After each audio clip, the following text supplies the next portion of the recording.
আসসালামু আলাইকুম ওয়া রাহমাতুল্লাহি ওয়া বারাকাতুহু।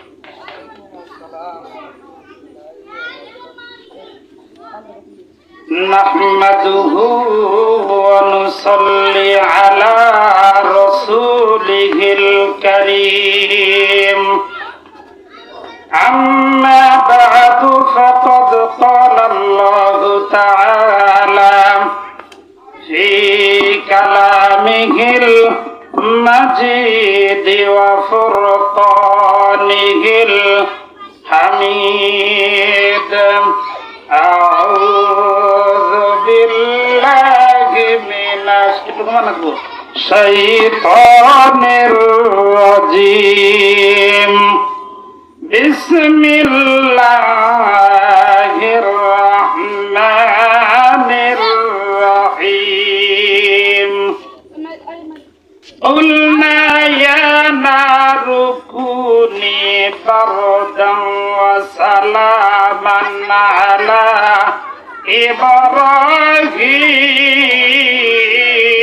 إبراهيم. وقال النبي صلى الله عليه وسلم من أحب سنتي فقد أحبني ومن أحبني كان معي في الجنة. وقال تعالى إن الله وملائكته يصلون على النبي يا أيها الذين آمنوا صلوا عليه وسلموا تسليما. بلغ العلا بكماله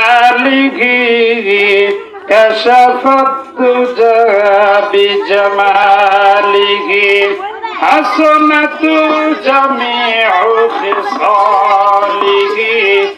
صلوا عليه وآله. মোদের নবী সবার সেরা, নূরুন আলা নূর, নূরে তার হাসলো ধরা, আদার হলো দূর। কমল হাসিন মিষ্টি অতি মধুর স্বভাব তার, সেই নবী তার স্বজন পরে দরুদ হাজার বার। সাউন্ড একটু কমাই দেন, কেন করে বাদ চলবে।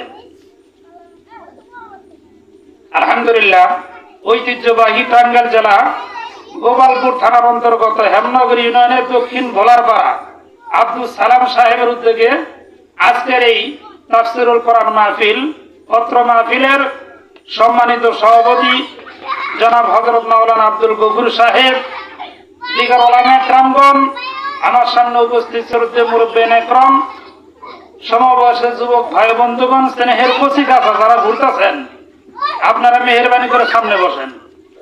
সকলের প্রতি আন্তরিক শুভেচ্ছা। পর্দার আড়ালে অবস্থানরত মা বোনেরা, সকলের প্রতি আন্তরিক শুভেচ্ছা মোবারকবাদ জ্ঞাপন করছি। আমরা সকলেই সেই মহান রব্বুল আলামিনের দরবারে শুকরিয়া আদায় করি, যিনি আমাদেরকে এরকম একটা জালিসুর রহমান বেহেশতের বাগানে বসার তৌফিক দিয়েছেন। এজন্য শুকরিয়া স্বরূপ সবাই জবান খুলে পড়ি আলহামদুলিল্লাহ। এই কচি কাঁচা যারা আর মনে মনে ভাবতেছে এই মাহফিল মনে হয় আমাদের জন্য কোনো কাম হবো না, না, এই মাহফিল ছোট বড় সবার জন্যই নাজাতের কারণ হবে। এই মাহফিল সকলের জন্যই বালা মুসিবত থেকে মুক্তির কারণ হবে, কল্যাণের কারণ হবে। কন্যার হাওয়া। এজন্য এই মাহফিলের আওয়াজ যত দূর পর্যন্ত যাইতেছে, হতে পারে এটাই আমার আপনার জন্য জীবনের শেষ মাহফিল। যারা বলেন ঠিক কিনা? নিঃশ্বাসের কোনো বিশ্বাস নাই, হায়াতের কোনো গ্যারান্টি নাই। আছে একটু গ্যারান্টি নাই। সকালবেলা বের হয়ে যায় আর বিকাল বেলা লাশ হইয়া বাড়িতে আসে, আর লোকের আফসোস করা হারে এত সুন্দর ফুটফুটে তাজা যুবকটা কেমনে কইরা চইলা গেল? বলে গেছে কার হুকুমে গেছে? আল্লাহর হুকুমে গেছে। এই জন্য আমার আপনার জীবনটা আল্লাহ দান করেছেন এই অল্প দিনের দুনিয়া দিয়া চিরস্থায়ী আখিরাত কামাই করার জন্য।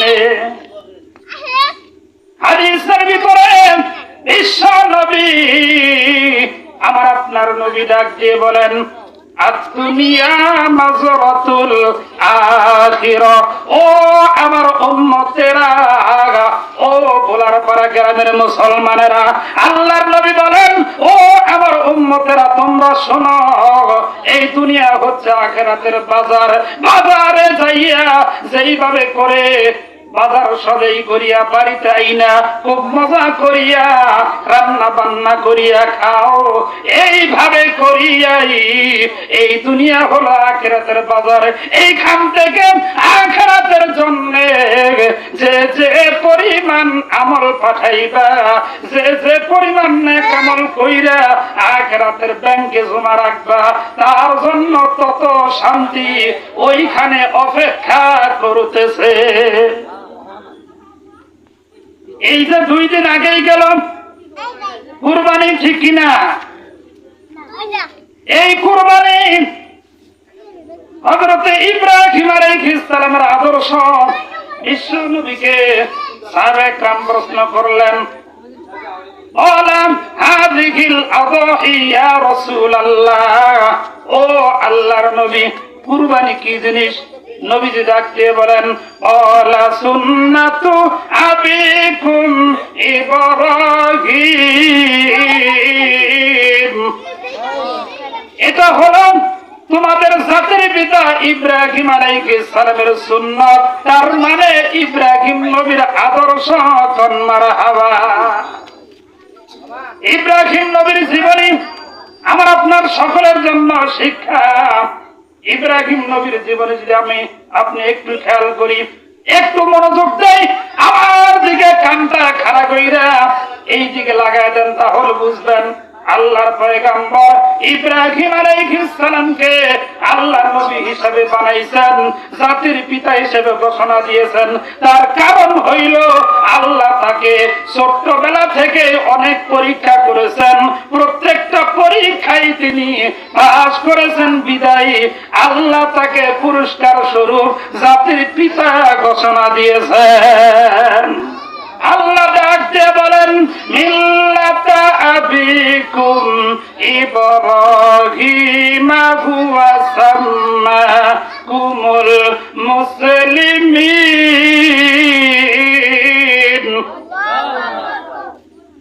আমি আমার ইব্রাহিমকে মুসলমানদের জাতি পিতার হিসাবে নির্বাচন কইরা দিলাম। হযরত ইব্রাহিম আলাইহিস সালামের জীবনী লক্ষ্য করুন। তার যখন দুনিয়াতে আগমনের আগ মুহূর্তটা কি ছিল? যেই দেশে ইব্রাহিম আলাইহিস সালাম জন্মগ্রহণ করলেন, ওই দেশের বাদশা ছিল নমরুদ। সে শুধু বাদশাই ছিল না, সে খোদাও দাবি করছিল। আর জনগণ, ওই সময়কার জনগণ যারা ছিল তারাও মাইনা নিছিল যে নমরুদ, তার কোন অসুস্থতা আসে না, তার কোন সমস্যা হয় তাকে দেখা যায় না। এই কেন কেন করে সাউন্ড কমা দাও, খালি স্ত্রী বাড়ি করে ওর বয়ে থাকেন মারা যাও তুমি সাউন্ড কমা দিয়া। ও বন্ধু, যে আলোচনা করতেছিলাম, আল্লাহর নবী ইব্রাহিম আলাইহিস সালামকে আল্লাহ দুনিয়ার জমিনে প্রেরণ করবেন। এইদিকে নমরুদ স্বপ্নের ভিতরে দেখলো ছোট ছোট শস্যগুলো বড় বড় শস্য গিলা খাইতেছে, ভক্ষণ করতেছে। এই স্বপ্ন দেখিয়া নমরুদ আশ্চর্য হয়ে গেল, কিরে এমন স্বপ্ন তো আমার জিন্দেগিতে আমি কোনদিন দেখি নাই।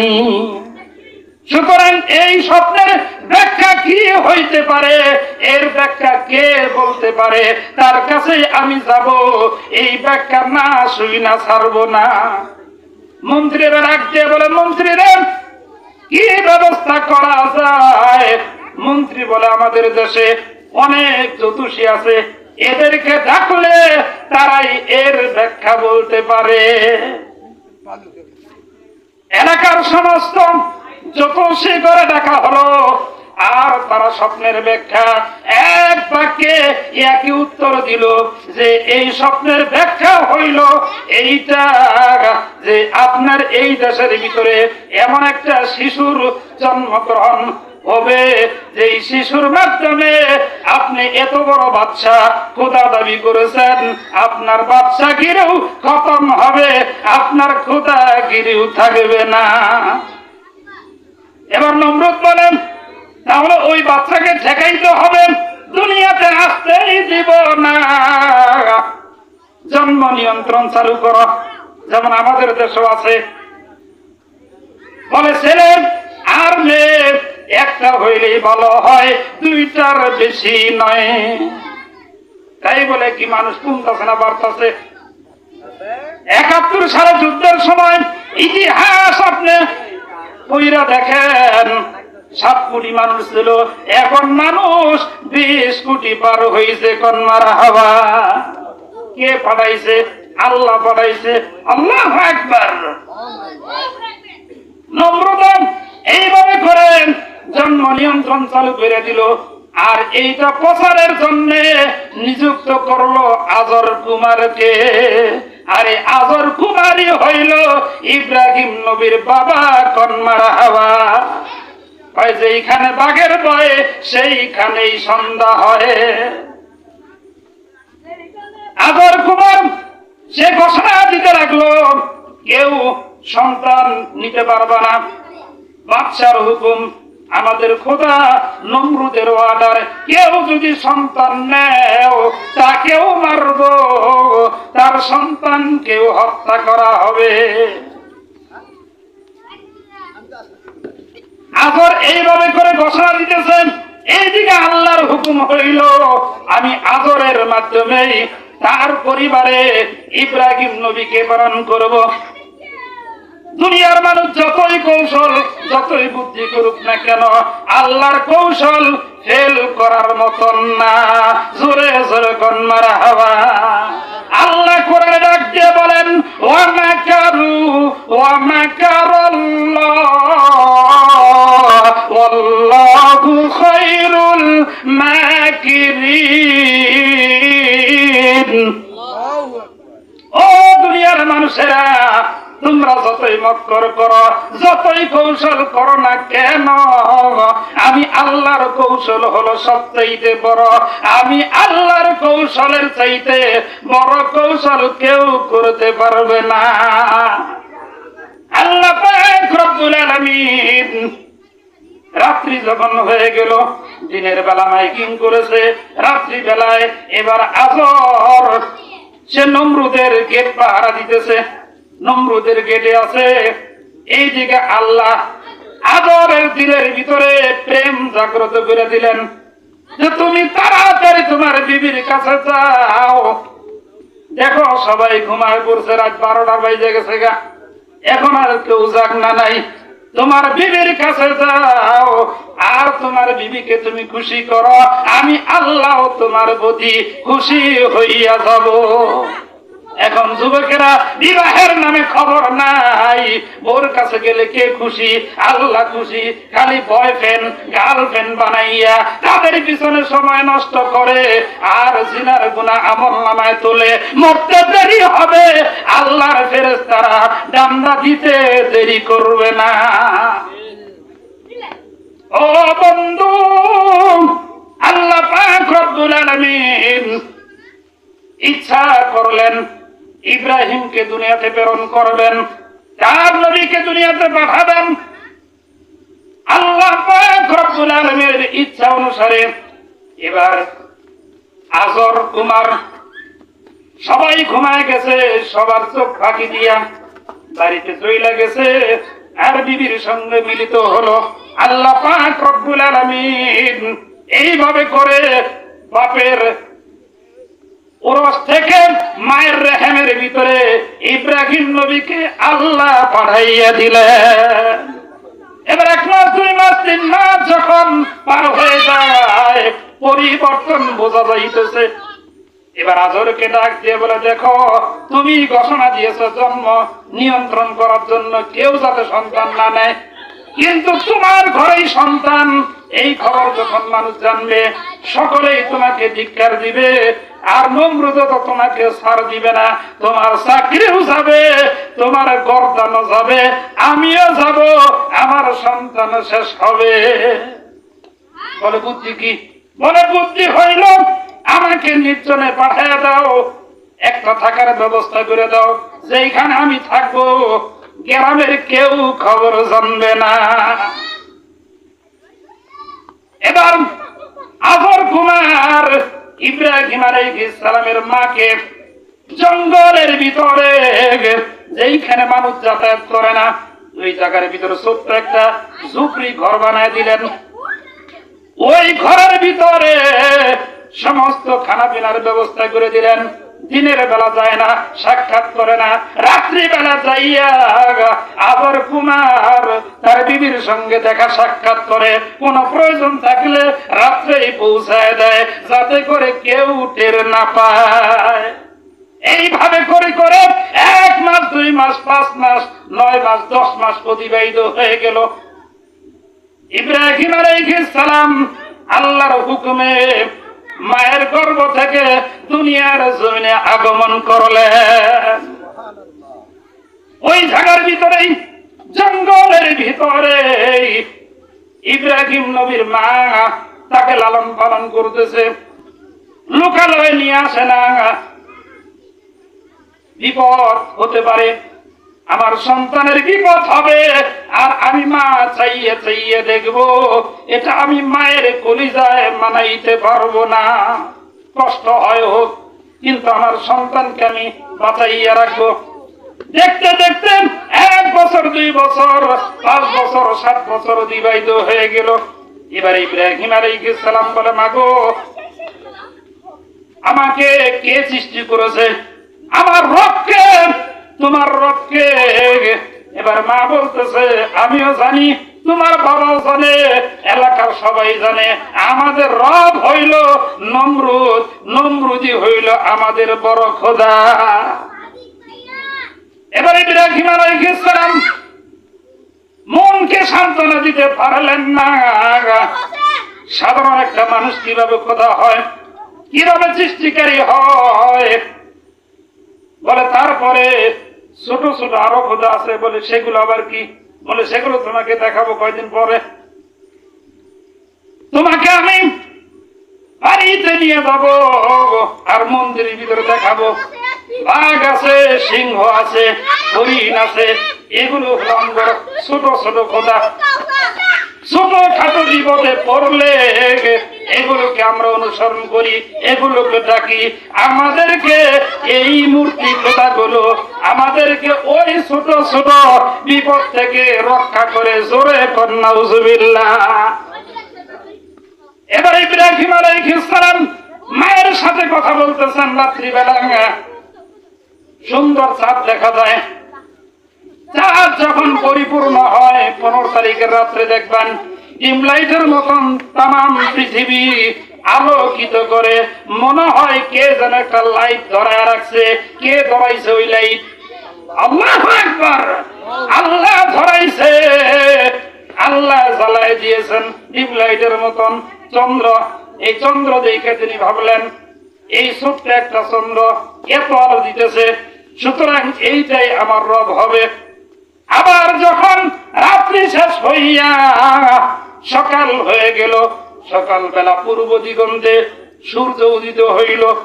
এবার সূর্যের পাওয়ার দেখে ওই চাঁদের চাইতেও বেশি। এবার তিনি ভাবলেন যে এইটা শেষ হয়ে গেল, আর দেখা যায় না, ওইটা আমার খোদা হতে পারে না। কারণ আমার খোদারা ডাকলে সে যদি না থাকে, আমার ডাকে কে সাড়া দিবে? সকালবেলা সূর্যের দিকে তাকাইয়া ইব্রাহিম নবী ছোট্ট, তারপরেও ভাবতেছেন, চিন্তা করতেছেন এটাই হয়তো আমার রব হবে। তার কারণ চাঁদের চাইতে সূর্যের আলো আরো বেশি দেখা যাইতেছে। সারাদিন পার হইয়া সন্ধ্যাবেলা যখন সূর্য ডুইবা গেল, তখন তিনি ঘোষণা দিলেন, ইন্নী ওয়াজ্জাহাতু ওয়াজহিয়া লিল্লাযী ফাতারাস সামাওয়াতি ওয়াল আরদা হানিফান ওয়া মা আনা মিনাল মুশরিকিন। ওয়াল্লাহ, এই চন্দ্র সূর্য এগুলো একটাও আমার রব না, আমি মুশরিকদের অন্তর্ভুক্ত না। এইগুলোকে যিনি চালাইতেছেন আমি বুঝতে পারছি তিনি আমার রব আল্লাহ।